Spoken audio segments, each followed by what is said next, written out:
નમસ્કાર મિત્રો, સ્વાગત છે તમારું અમારી ચેનલ ગુજરાત ન્યૂઝમાં। આજના તાજા અને સૌથી મોટા સમાચાર જોઈએ તો ગુજરાતમાં 29 મે સુધી સાર્વત્રિક વરસાદની આગાહી, અનેક જિલ્લાઓમાં ઓરેન્જ એલર્ટ। ગુજરાતમાં આજથી 29 મે સુધી સાર્વત્રિક વરસાદની આગાહી કરવામાં આવી છે। દક્ષિણ ગુજરાત અને સૌરાષ્ટ્રમાં આજે વરસાદ પડે તેવી શક્યતા છે।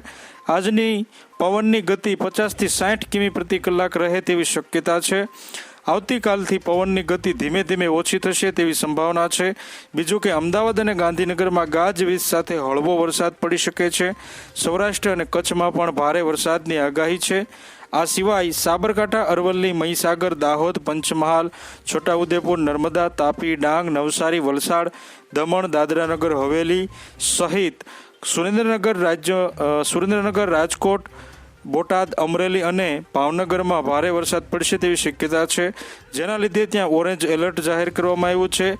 રાજસ્થાન તરફ સાયક્લોનિક સર્ક્યુલેશન અને વરસાદી ટ્રફ સક્રિય થતાં વરસાદની આગાહી કરવામાં આવી છે। આથી જો તમે અમારી ચેનલમાં નવા છો તો અમારી ચેનલને સબસ્ક્રાઈબ કરી લેજો, જેથી તમને અમારા નવા વિડીયોની માહિતી મળતી રહે।